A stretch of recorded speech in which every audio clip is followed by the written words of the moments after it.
Okay, we're on the Forest Service Road and we're almost to the gate that's going to lead us into the property. We came out here just a little bit ago and opened up the gate so we could drive right in. We wouldn't have to stop and mess with that. But here's a quick look at where we are. So we came from the south, we came up the county road. We turned onto this first forest road, which is 4998.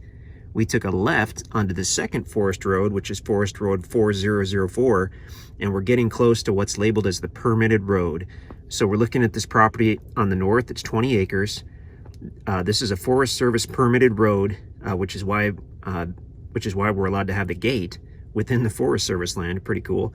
And it serves only two tracts. It serves this 20 acres that we're looking at and a different private 20-acre tract on the south. So we'll go through the gate on the permitted road, and then we'll take one final left to get to the actual property.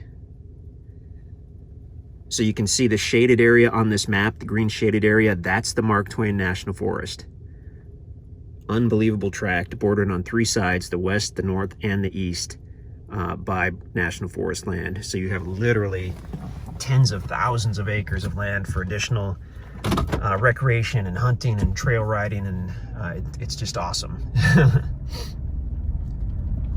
As rare as it is to get a property that's bordered on several sides by National Forest, this is a tract you can actually get to without having to hike in. This is a tract that's on a permitted forest road, which means it's basically a private road on public land. It's only for the use of the two permit holders. So that's the property we're looking at and the property to the south. If you look to the left, the gate is open. We left it open. That would normally be shut and locked. And then if you look, I'll pull up, and when the gate is closed, the arm would be in that opening there. There's a lock on the top and on the bottom. So the two separate permit holders have separate locked access to this gate. That we each have our own lock. Our lock is on the bottom. When you come out to look at the property, we'll be happy to tell you how to open up that lock. So let's drive on through and we'll have a look at this property. So although we're going through National Forest right now, the only people that can open up that gate are the permit holders. And when you buy the property, ultimately the permit will be transferred to you. It's like 80 bucks or 100 bucks a year. It's extremely reasonable. And what that permit does is not only gives you the right to access that gate, but it gives you the right to maintain this road. So even though this is going through the Mark Twain National Forest, as a permit holder, you have the right to cut back the brush and keep the road passable. I don't know the specifics on that. That's easy enough to research. Had a ton of rain out here, and then clearly you can see we have snow on the ground, which is, I don't want to say it's unusual because it does happen in Missouri, but not too often. Okay, so we're going to be getting up to the point where we're going to veer to the left. So now you can see the road goes straight and also goes to the left, and we're going to take a left. It goes straight. You can see up there, that's the access to the neighbor's 20 acres, and he's got some cool little cabins and stuff going on over there. Looks like he probably uses it for hunting and vacations.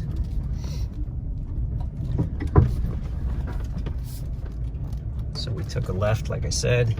Again, we still have National Forest on both sides, and we'll be coming into the southwest corner of the property in a moment here.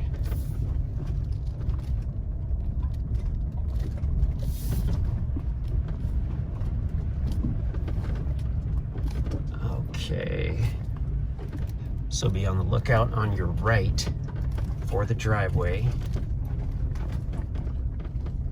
There it is, right there. So the trail continues, but it kind of just peters out to nothing. You can drive down there, but man, you might want to walk it first. We drove down a little ways, and it got to a point where we weren't comfortable driving any further, but there were already no good places to turn around, so we had to back up. Okay, so once we take a right, we're basically immediately on the property. We've now crossed out of the National Forest and we're on the property. Looking to the south, you'll see the neighbor, but don't know if you can see it in the video, there's a barbed wire fence right there. So that's going to be about the south line of this 20 acres.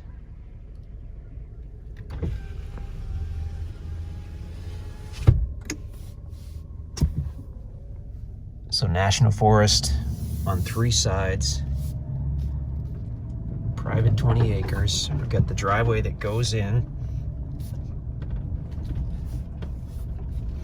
We did the drone video and that showed us that there are some old trails and small clearings and whatnot on the property. No one's really maintained this property for decades.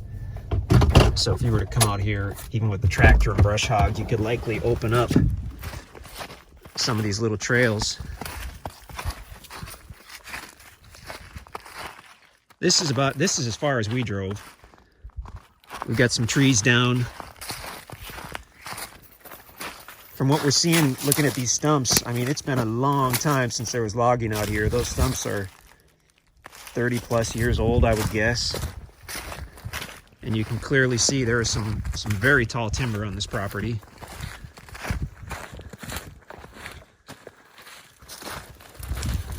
See if we can get back here a little bit.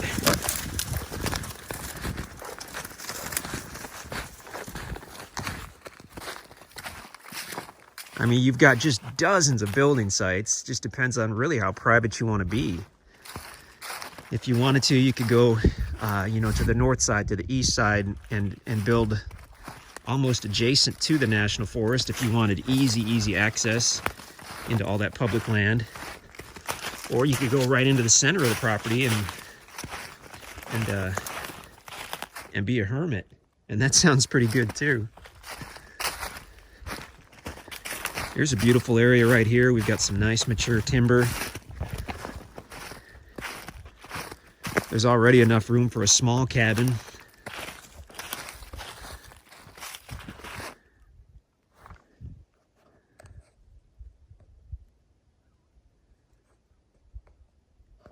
We've been making a lot of noise today, so I'm sure we've probably frightened the neighborhood deer, but they'll be around.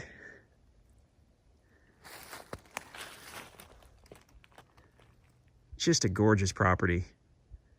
We have never seen one like this. We probably never will again. It's just a unique tract. Check out the website, and if you have any questions, just let us know.